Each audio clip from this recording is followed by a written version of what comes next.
Hey there, I'm Juan Francisco, and I'm a psychic medium. I'm here with you to explore your intuition, the supernatural, and self empowerment. This is Third Eyesight. Joe Kresoja is an artist. After art school and studying with master painters, Joe found himself in the field of video games for 30 years, where he worked as an animator, 3D modeler, texture artist, graphic designer, illustrator, and concept artist. But he was seeking something deeper. Joe studied meditation, and with the help of various plant medicines, he recovered from both childhood and adult traumas. Today, his pursuit of peace and tranquility helps him create art unguarded, from an open heart and expanded mind. Tactful color harmony, composition, and mindful brushwork are the tools he uses to create evocative and atmospheric paintings that edge on the divine. Whether it's surrealistic, impressionistic, or psychedelic, his visionary, colorful work is full of the love of himself, others, and all that is. In the end, his desire is that the awareness and love he brings to his painting sparks you to see yourself and life in a new way. We're talking to Joe on Third Eyesight. Joe, thanks for coming on to Third Eyesight. Good to see you. Thanks for having me. So just to give everyone some context who's listening and watching, Joe reached out to me because it seemed like you seemed very inspired by what I was doing on Instagram and on the podcast, and you offered to do a spiritual color code for me. We're going to get into what a color code is, but he did one for me, and I think I talked about it on my Instagram. I put up a video about it, but I just love my color code. I'm going to show it when we get to the topic of spiritual color codes. So I'm really excited to talk to you, Joe. So tell everyone where you're based and about the work that you do, just to start. I'm an artist based in Los Angeles, California. And I paint all sorts of things, but I also do something called color codes. And I've seen your other, like your portrait works, which are so lovely. I love the work that you do. It's beautiful. And tell us, how did because I read a bit about your bio on your website, and I know you have a history, experience working in the video game industry, and then you wanted something, a deeper, you want to pursue a deeper calling. So how did you start on your artistic career, and when did spirituality become a part of your well, I believe art is always spiritual, but when did it become an intentionally huge part of your art? A huge part of my art was probably about 5 years ago, but it's always been a part of my art. I remember wanting to be an artist, making the decision on a swing set in fifth grade. That's how, but it was very broad topic. It was like I wanted to be an architect, and then it changed and morphed over the years. But as far as spirituality, I remember being like 14 and my dad had an out-of-body experience book in his bookshelf, and I started reading it, and I was like fascinated with it. So I started trying the techniques and meditating all the time. But they didn't really merge until later in my life, a lot later in my life. Probably about 5, 6 years ago that it really started to manifest in a big way. And what did that look like, feel like? Like, was it a specific experience that just made you go like, okay, this is the route we're going in?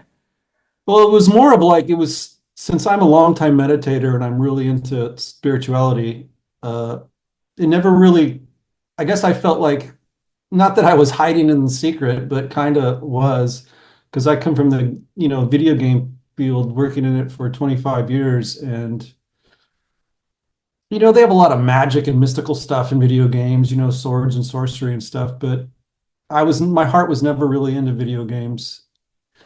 So it was more of, I wanted to do spiritual stuff the way I see it. That's not the same as everybody else, because everyone throws sacred geometry, and there's a panther, there's an eagle, there's this, there's that, there's third eyes everywhere, which I have done myself, but I was craving something else and moved more in that direction to let both sides of my life come together. And when I first chatted with you several months ago about your work and how your intuition plays a role in your work, well, I understood that it's very intuitive. It comes to you in an intuitive way. So let's go ahead and talk about spiritual color codes. So if you could share with our audience, for anyone who does not know or never heard of what a color code is. What is a spiritual color code? How would you define it? Well, I'm going to back up just a little bit. So during the pandemic, I was still working in the video game field, and we all had to work from home, and we all did like Zooms or Google Meets, And I didn't have my camera on. Some people did, some people didn't while we had these meetings. But I was just sketching. And I noticed when other people started talking, I started getting these flood of visuals of different colors and shapes. And I noticed when somebody else would talk, the whole pattern and colors would change. And I was like, interesting. And while I was meditating every morning, I started getting these things a lot. And then it just popped in, do a painting for somebody and call it a color code. That's what came. And then I waited a couple weeks and I wrote something up as kind of a prototype project, sent it out. Some guy volunteered, said, I'll do it. And the prerequisite was like, I'll do this for free, but at the end, I will offer it to you at a price. If you don't want it, no big deal. If you do, hey, great. So the first one I did, I've never done it before. I didn't practice. So I got on Zoom with this guy, and this was all new to me, which was exciting. I just asked him questions and talked to him. And this was me tuning into him to see these colors and shapes. And then once I got a connection, I was like, great, I'll go off and paint this, and then we'll go from there. And so this is the part that I didn't expect to happen is as I was starting to paint this, I started getting flooded with all this stuff about this person and their life and things to tell them. So I painted it, photographed it, sent him a photograph. We hopped on a Zoom, and then I just told him everything that about the color code, like what I was getting from him, kind of like an intuitive reading. He was blown away. He wanted to buy it, so I mailed it to him. And that was that point that I was like, hey, I got something here, and it's kind of gone from there, and things have changed. Some things have changed. It depends on the person I'm working with, because sometimes I've had ones where I'm working on it and I see colors and shapes coming off the thing still. And usually that's when I know it's done. It's like colors that will spring out and they kind of disappear. And I don't know if it's another dimension. I mean, I could say that and there's no way to prove it or disprove it, but that's what it feels like to me. And that's when it's done. And then I don't take notes when the intuitive stuff comes, because when I give the final reading, I just look at it again and it all floods through and new stuff comes through. And I usually don't remember what I said afterwards. And so far, it's been great. I mean, some people use them for meditation to go deeper. I feel that I paint them with such unconditional love and non-judgment for the person. And people say it clears their space, it helps them, they see them move constantly. And so what that is, I don't know. Some people have asked me, is this an aura reading? No, when I look at you, I don't see an aura bouncing around. It's just when I tune in this way, for me, I get these colors and shapes. And then I translate that, because what I'm seeing is always moving. So I have to pick. I guess this is where the artistic license comes in. I pick the colors and the themes that I keep seeing. Yeah, I was just wondering, and I think I know the answer to this question as someone who also works, although in a different way, intuitively myself. I feel like with the among the artists that I've gotten to know in my life, sometimes there is the post they've created the work, and let's say an artist has their work up in a gallery, and they go to their own gallery show, they see their own work again, they're like, oh, maybe I should have done that this way instead. Have you ever had that experience as an artist, number one? And when it comes to the color codes, how do you feel comfortable with, you made the color code and I'm comfortable with the final product and what it delivers to the individual? Does those thoughts still come back of like, oh, like maybe I could have done this way to capture that way? With art that's not the color code, yes, sometimes, but I really not detach, but kind of let go of the piece, because to me it's like, what's next? What's coming through? Because I like the act of creating. There sometimes there's the whole doing sketches and figuring things out and then painting it. But there's always that element of spontaneity, like right in the moment you're making a decision that you didn't sketch out or you didn't pre-plan. So I used to have a lot of those paintings where I wanted something changed, but now I don't, just because it doesn't seem to be valuable to do that. Other than you learn from it, okay, next time, but not anymore. I mean, in saying that, sometimes on color codes, colors and shapes come to me that I'm like, the artistic part of me is like, I would never put those two colors next to each other like that. That's not what I would do, but what's coming through is telling me to do that. So there's always that element like, oh, hey. And then sometimes I'm like, is this person gonna like this? What if this main color in there is the one that they really can't stand? That's incredible and amazing to hear because based on my own frame of reference, how I define that experience for myself as an intuitive, it's like the ego steps in, like, no, you can't say that, or no, you can't do it that way. 'Cause they're gonna Yes. think, or they're gonna, if you say that about their grandma in terms of mediumship, it's gonna sound weird. Well, maybe there's a way to say it and say it honestly and tactfully, but yeah, I love how you just delved into how your brain is telling you one thing, but you just know there's something right about something that's going to resonate.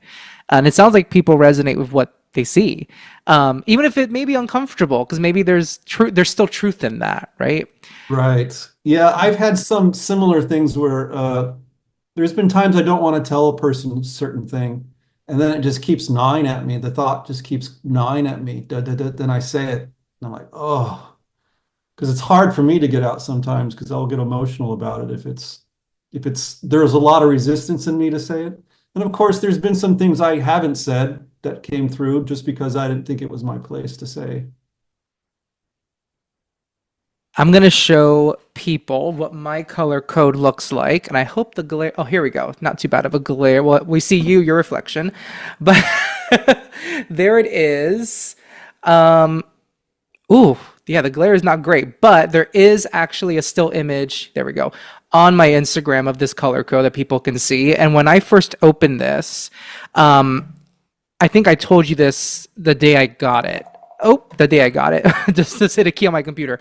I felt very seen. I'm like, oh, this is me. It was just like an immediate gut reaction, and I just felt it was so powerful. And you really captured when you did the reading for me because I received it. Then we sat down and did a reading, and it felt like it captured so well that this current phase of my life as well as what I hope for the life for my life in the future, what's to come. And even the colors, there's so many colors in here, and I loved something you addressed that I noticed in this color code for me.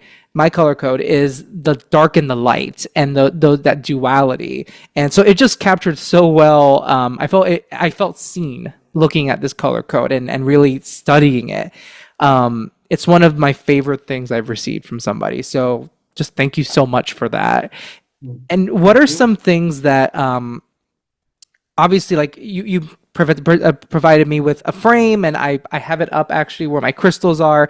And do you hear from recipients of color codes, like any ideas, or do they share with like what they do with the color codes? I mean, I'm sure they display it or they put it somewhere special where they can see it, but do any of them, like, they meditate with them, or do they do like a folk? Yeah, what are things you've heard from clients? Yeah, well, there was one guy that I worked with in Hawaii, and we had a deep connection. Like when we talked to each other, it's like we both dropped into a different state. And he told me when he opened it, it was like a psychedelic experience for him. And he went really deep, felt like I really saw him. And when I gave him the reading, he was blown away. And he says he uses it, he puts it on his altar and he uses it to purify his space and to get more centered. Because for him, it was, he used some certain term, like it was a beacon for his inner self for him to connect with. And it just made it a bunch easier. And I've had people say that they move. A lot of people say that they move. And there was a channeler that I did it for, and she just says it makes the connection so much easier. She puts it in her space, her room that where she does channeling, and it makes it easier for her.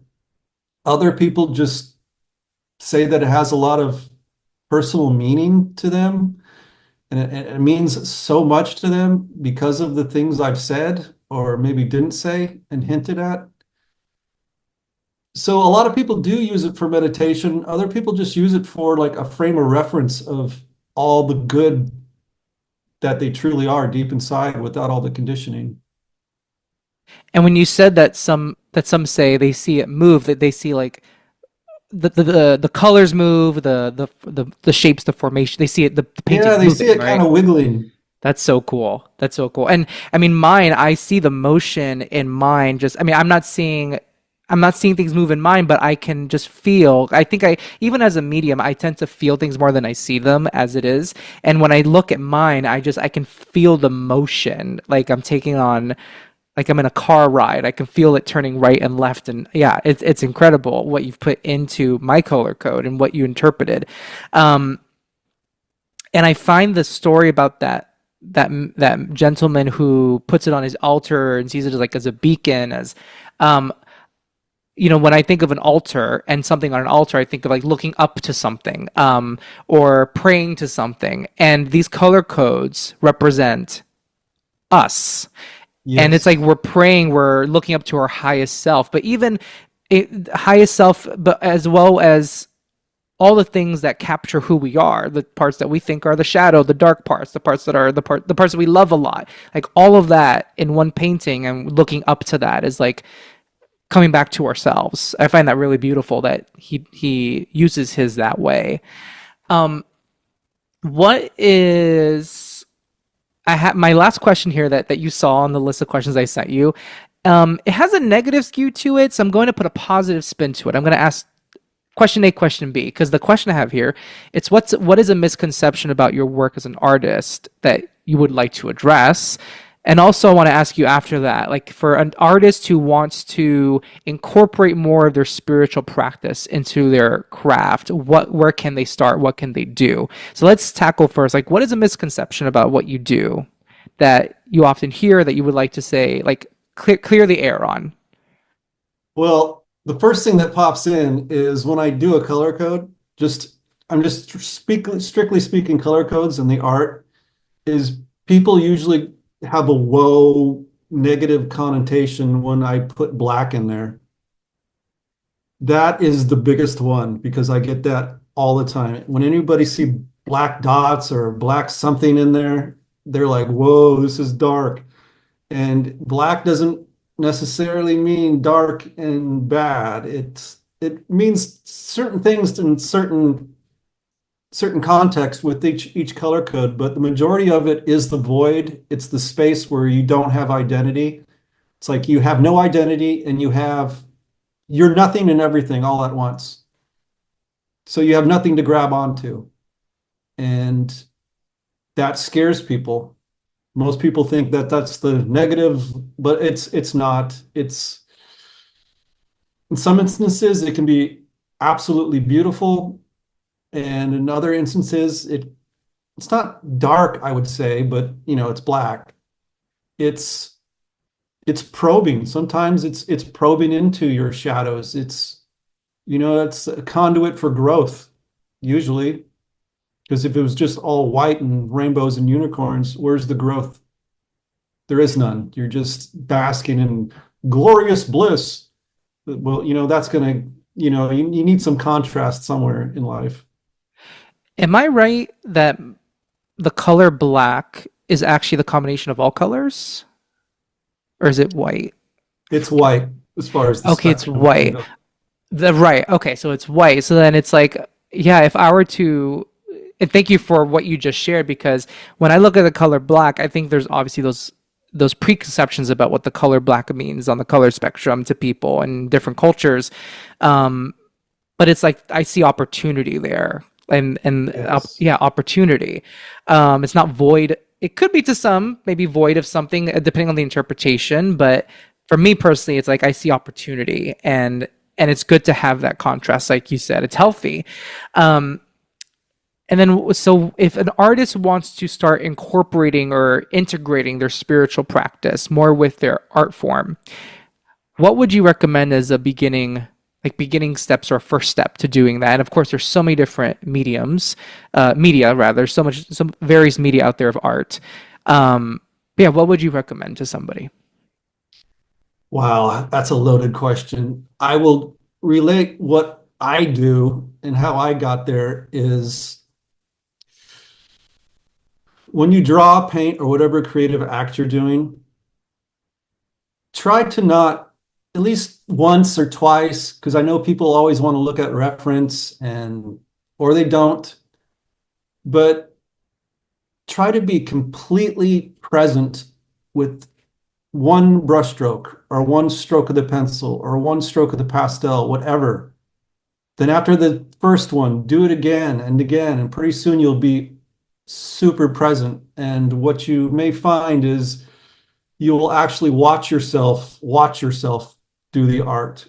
And it's like you're watching it be created. Of course, the mind's going to come in there and be like, oh, that's not what I want. Blah, blah, blah. Just ignore all that. Just for now.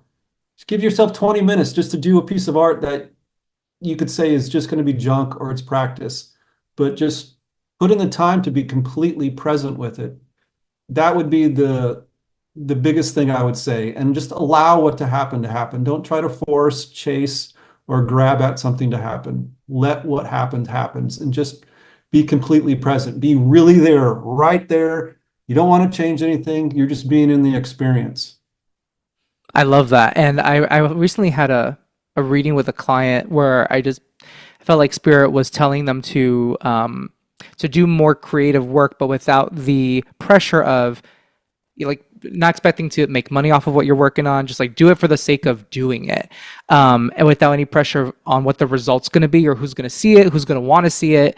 And I feel like there's so much power in what you just said, being present with what you're doing and not focusing on who's going to think what, or even what you're going to think about the result. Just like go with it. There's so much power in that. This has been so great. I would love for you to tell folks how they can find out more about you and reach out to you. Yeah, the best place to reach me is my website, which is kresoja.com. That's Kresoja. I'm on Instagram. You can see all the links on my website. I'm on Instagram, TikTok, and whatever new thing that's out there I'm usually on. Well, Joe, it's been great to chat with you, and thank you again for my spiritual color code, and I appreciate you. Thank you. Yeah, you as well. Hey, are you liking the supernatural and self-empowerment talk? Then follow the podcast and please leave a review. If you want me to talk about a specific subject on the podcast or you have a question for the podcast, go to juanfranciscospirit.com and go to my contact page and submit that question.